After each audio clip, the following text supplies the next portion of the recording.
Hello friends, good evening. This is Dilip here and welcome to my channel on Secure Academy. Today we are going to discuss about evaluation. The one part of this video I have completed before it. If you have not seen this video, you can go to my channel Secure Academy and you can watch my videos. Okay. Today we are going to discuss about the most important topic of evaluation, which will play important role in your CTET exam, because the single chapter complete 15 marks in your CTET exam, and several time it is asked in your CTET exams. Okay, so let's move to the point. लेकिन इससे पहले अगर आप मेरे channel पे नए हैं तो मेरे चैनल को सब्सक्राइब कीजिए और वीडियो को लाइक कीजिए। सेशन बहुत ही दमदार होने वाला है, सिर्फ आप इस वीडियो को कंसंट्रेट होकर देखिए, बहुत ही अच्छे तरीके से आपको समझ में आएगा और आपको ये अकेले 10 से 15 नंबर आपकी इस एग्ज़ाम में कंप्लीट कर सकता है। बहुत ही महत्वपूर्ण सेशन है। तो आइए चला सीधा पॉइंट पे चलते हैं, टाइम वेस्ट ना करते हुए हम बात करते हैं इवैल्यूएशन की। इवैल्यूएशन उसके पहले पिछली वीडियो में हमने एक वीडियो डाल चुके हैं, अगर आप उसे देखें नहीं तो आप उसको जाकर देख लीजिए, बहुत अच्छे तरीके से हमने समझाया है। दूसरे पार्ट में बात करते हैं। हमने बात की थी इवैल्यूएशन में सीसीई की, किसकी? CCE, continuous and comprehensive evaluation, ठीक, जिसमें हमने सीसीई को देखा था। अब हम देखेंगे दूसरे पक्ष को, किसको? कॉम्प्रिहेंसिव को। किसको देखेंगे हम? कॉम्प्रिहेंसिव।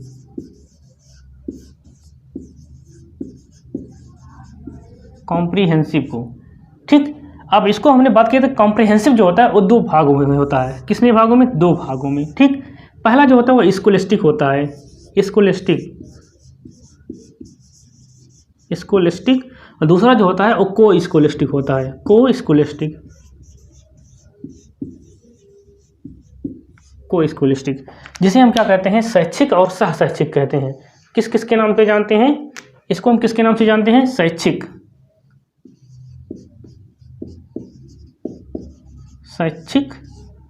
इसको किसके नाम से जानते हैं?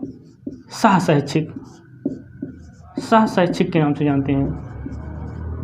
ओके, कहानी अब यहीं से स्टार्ट होती है। बहुत कंसंट्रेट होकर आप इसको देखिए, कहानी यहीं से स्टार्ट होती है। कोई स्कोलेस्टिक 2 प्रकार से होते हैं। कितने प्रकार से?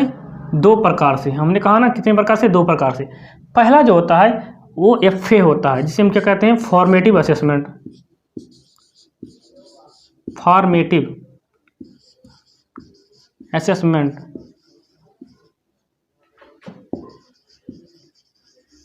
ठीक। लाइफ में दोबारा इसे समझने की जरूरत नहीं पड़ेगी, जिसे हम assessment for learning, assessment as learning, assessment in learning या असेसमेंट ऑफ लर्निंग, जो आप देखते हो ना, ठीक है, इसको हम समझाने की कोशिश करेंगे। दूसरा हमने बात की थी, कौन था ये? दूसरा जो था वो क्या था? आपका समेटिव असेसमेंट, फॉर्मेटिव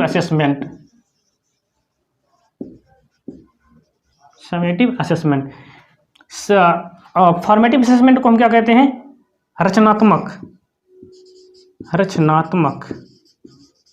रचनात्मक मूल्यांकन या आकलन, ठीक, आकलन। और जो अपना समेटिव होता है वो क्या होता है? योगात्मक होता है, योगात्मक आकलन हो जाता है हमारा। Is that clear? यहाँ तक पॉइंट क्लियर है? इसको हम शॉर्ट में क्या बोलते हैं? एफए बोलते हैं। क्या बोलते हैं? एफए बोलते हैं। और इसको हम शॉर्ट में क्या बोलते हैं? एसए बोलते हैं। क्या बोलते हैं? SA. Is that clear my point?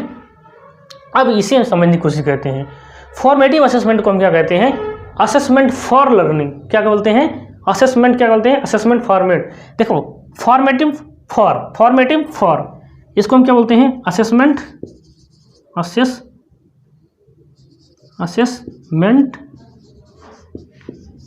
For learning, और इसको हम क्या बोलते हैं? असेसमेंट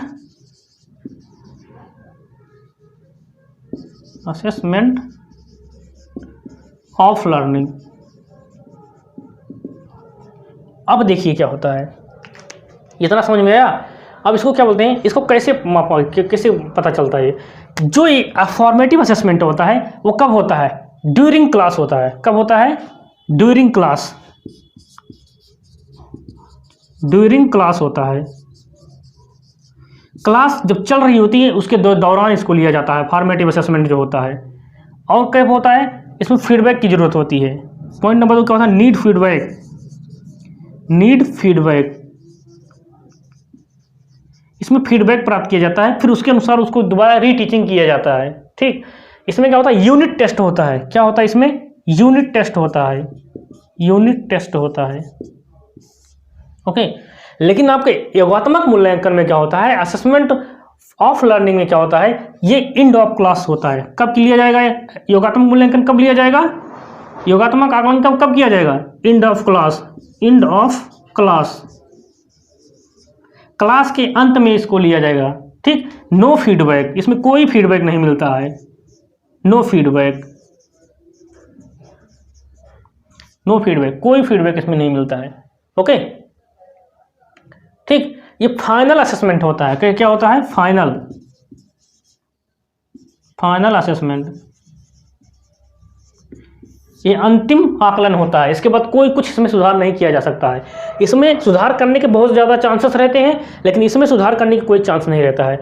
ये जो अब देखो फॉर्मेटिव असेसमेंट क्या होता है, रचनात्मक आकलन इसे कहते हैं, इसी शॉर्ट में हम FA बोलते हैं। इसमें क्या होता है, ड्यूरिंग क्लास होता है, मतलब जैसे हम आपको क्लास में पढ़ा रहे हैं और इसी वक्त आपको खड़े करके कोई आपको प्रश्न पूछ लेते हैं, आप उसका जवाब देते हैं। ठीक, वो क्या हो गया, फॉर्मेटिव असेसमेंट, क्योंकि क्लास चल रही होती है उसी के अनुसार आपसे पूछ लिया गया। अगर आप उसे बताने में सक्षम हैं तो समझो आपको आ गया, नहीं आया तो क्या हुआ, आपको कहीं कमी है, उस कमी को ढूंढकर हम उसे सुधार करने की कोशिश करेंगे। इसमें आपका फीडबैक मिल जाता है, इसमें तुरंत फीडबैक मिल गया ना। अगर आप सही हैं, परफेक्ट हैं, तो आप तो क्वेश्चन का आंसर दे देंगे। अगर आप नहीं दे पा रहे हैं तो आप में कोई कमी है, इसलिए इसमें क्या होता है, एक फीडबैक मिल जा रहा है हमें तुरंत एक फीडबैक मिल जाता है कि आप बच्चा सक्षम है पढ़ने में या नहीं है। फिर इसमें दूसरी कोई यूनिट पढ़ा देते हैं, उसकी कोई टेस्ट ले लेते हैं, फिर वो आपको इसमें आपको इम्प्रूवमेंट मिलता जाता है। जैसे मान लो क्या होता है, कोहलबर्ग, आपने CDP पढ़ा है ना, कोहलबर्ग ने क्या किया था, बच्चों को कहानियाँ सुनाई थी, जिसने हाइंज डिलेमा, हिंज की एक दुविधा थी, उसकी कहानी सुनाई थी। उन्होंने बताया कि हिंज जो होते हैं वह चोरी कर लेता है, दवा चोरी कर लेता है अपने बीबी को बचाने के लिए मेडिकल से। ठीक, क्योंकि मेडिकल वाला बहुत महंगे दाम में बेच रहा था।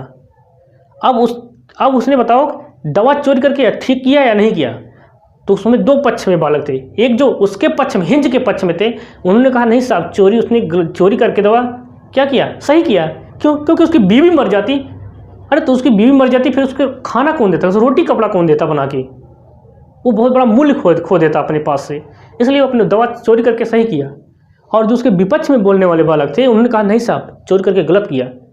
अरे कहीं से दूसरे से ले लेता, कर्जा ले लेता, बाद में दे देता, लेकिन चोरी नहीं करना चाहिए, क्योंकि चोरी एक अपराध है, इसलिए चोरी नहीं करना चाहिए था उसको। इसमें देखो ड्यूरिंग क्लास हुआ ना, हिंज ने जब उसको कहानी सुनाई तो तुरंत बच्चे से पूछा भी, तो ये क्या हुआ, ये फॉर्मेटिव असेसमेंट के अंदर चला गया, क्योंकि उसके अनुसार तुरंत पूछ लिया उसने क्वेश्चन।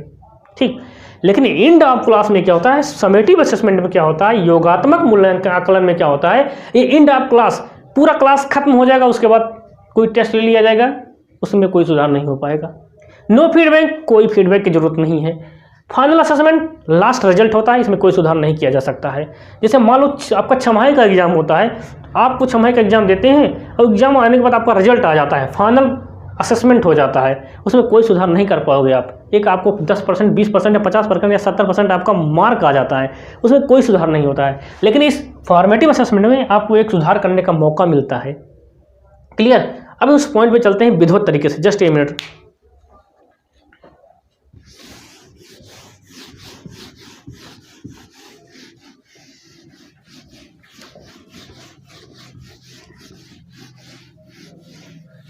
हमने 2-3 नाम बहुत अच्छे विधिवत तरीके से सुना है। 3 नाम वो क्या है, असेसमेंट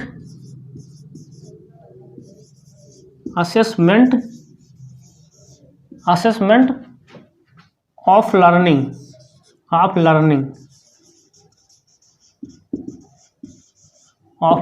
इसका नाम बहुत सुना है। ठीक, और किसका हमने नाम सुना है, assessment, point number 1। Point number 2 क्या हो गया, असेसमेंट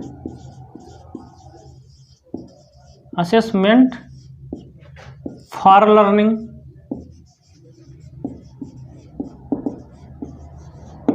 और तीसरा जो है असेसमेंट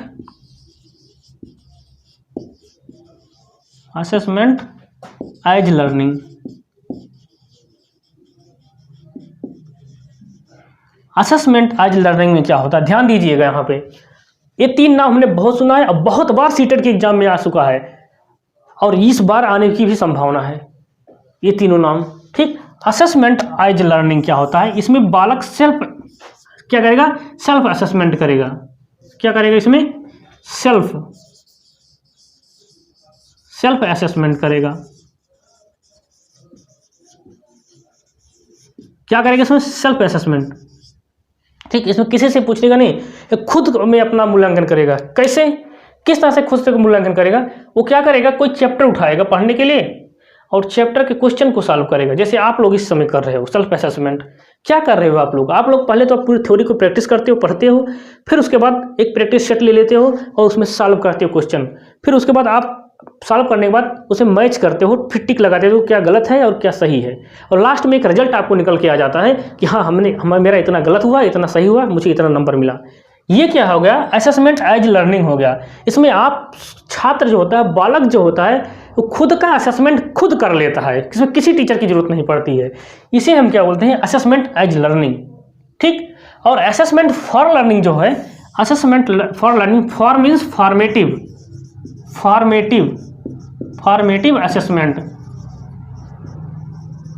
असेसमेंट। ठीक, ये फॉर्मेटिव असेसमेंट का भाग है। क्यों, क्योंकि ये ड्यूरिंग क्लास होता है। कब होता है, ड्यूरिंग क्लास चल रही होती है, उसमें आपको टेस्ट लिया जाता है। मान लो कोई चैप्टर आप पढ़ रहे हैं और चैप्टर पढ़ाते समय किसी टीचर ने आपको खड़ा किया, बोल दिया चलो बताओ। मान लो आप मैथ पढ़ रहे हैं, मैथ में पढ़ाते समय मान लो आप मैथ में पढ़ रहे हैं और मैथ में किसी टीचर ने पूछे बताओ a+b का होल स्क्वायर क्या होता है। ठीक, अब इसमें कई सारे बच्चे जवाब दे पाते हैं और नहीं दे पाते हैं। जो जवाब दे पाते हैं उनको क्या होता है, उनका फीडबैक मिल जाता है, और जो नहीं दे पाते उनका भी फीडबैक मिल जाता है। इसमें मौका रहता है कि अगर जो बालक नहीं समझा पा रहा है, जिस बालक को समझ नहीं आ रहा है, उनको पुनः रीटीचिंग की जाए और फिर से उनका क्या बोलते हैं, एक यूनिट टेस्ट ले लिया जाए और उसके बाद उसमें सुधार आ जाएगा। ठीक, फॉर्मेटिव असेसमेंट। जैसे मान लो आप एक घरेलू एग्जाम्पल से समझने की कोशिश करते हैं। मान लो आप चाय बना रहे हो। अब चाय बनाते समय क्या होता है, आप चाय बनाते समय आप उसको टेस्ट करते हो, चीनी उनी सब डालने के बाद जब थोड़ा पक जाता है, थोड़ा निकाल के टेस्ट करते हो, अच्छा हाँ चीनी उनी सब ठीक है, मतलब ठीक है। तो क्या हो गया, फॉर्मेटिव असेसमेंट हो गया, क्योंकि ड्यूरिंग क्लास चल रहा है, क्योंकि आप जब पका रहे हैं उसी समय आप उसको टेस्ट कर लेते हैं। अब अगर आप टेस्ट नहीं करते हैं, टेस्ट करने के बनाने के बाद उतार दिए और ले जाके मेहमान के सामने परोस दिए या पीने के लिए दे दिए, अब वहाँ पे पीने पर बोलते अरे यार चाय कड़वी है, अच्छी नहीं है, तो वहाँ वो फाइनल रिजल्ट हो जाता है। वो किस में चला जाएगा, तुरंत चला जाएगा, किस में चला जाएगा, असेसमेंट ऑफ लर्निंग, यानी कि समेटिव असेसमेंट चला जाएगा, क्योंकि उसमें आप कोई सुधार नहीं कर पाओगे। लेकिन जब चाय बना रहे हो, अगर उसी वक्त आपने उसको टेस्ट कर लिया, अगर कुछ कमियाँ हैं उसको दूर कर दिया आपने, फिर उसे क्या कहते हैं, फॉर्मेटिव असेसमेंट, क्योंकि इसमें पूरा मौका रहता है कि अपने आप को सुधार कर लो। ठीक, अब असेसमेंट ऑफ लर्निंग की बात करते हैं। असेसमेंट ऑफ लर्निंग को क्या कहते हैं, एंड ऑफ क्लास होता है, एंड ऑफ क्लास होता है। इसे हम समेटिव असेसमेंट का भाग मानते हैं, समेटिव असेसमेंट। ओके, इस तरह से होता है। ठीक, अब आइए इसको एक ग्राफ के माध्यम से समझने की कोशिश करते हैं, ग्राफ के माध्यम से।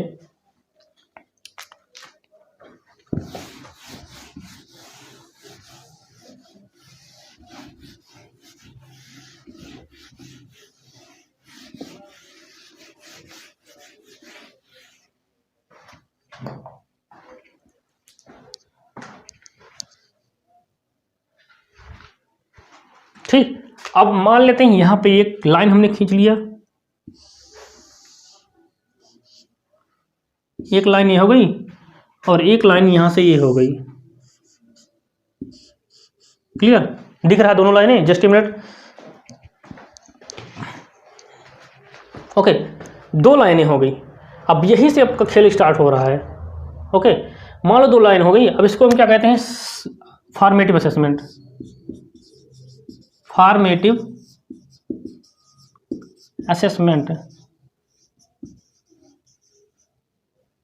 असेसमेंट, ठीक, और ये क्या हो गया, समेटिव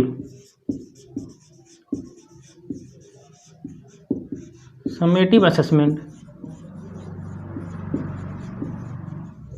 समेटिव असेसमेंट। ठीक है, अब यहाँ पे हम एक यूनिट टेस्ट रख ले रहे हैं, ठीक, 1 2 4 5 6 10, ठीक। इस तरह इसमें लर्निंग ले लेते हैं,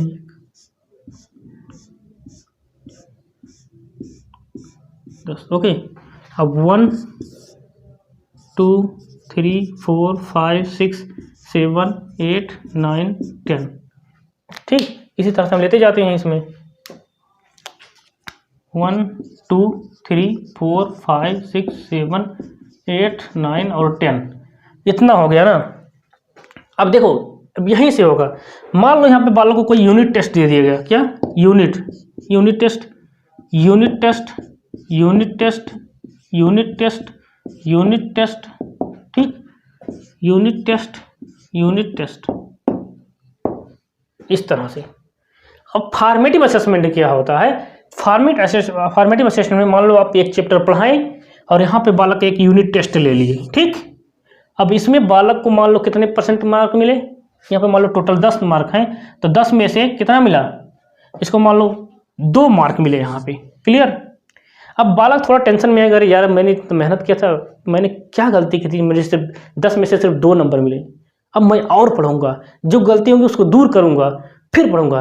फिर मान लो यहाँ पे आने के बाद उसका फिर एक यूनिट टेस्ट ले लिया गया, अब यहाँ पे बालक का 3 नंबर, ठीक। मान लो यहाँ पे बालक का फिर एक यूनिट टेस्ट ले लिया गया, उसको मान लो इसका कितना नंबर मिला, 3 नंबर मिल गया, ओके।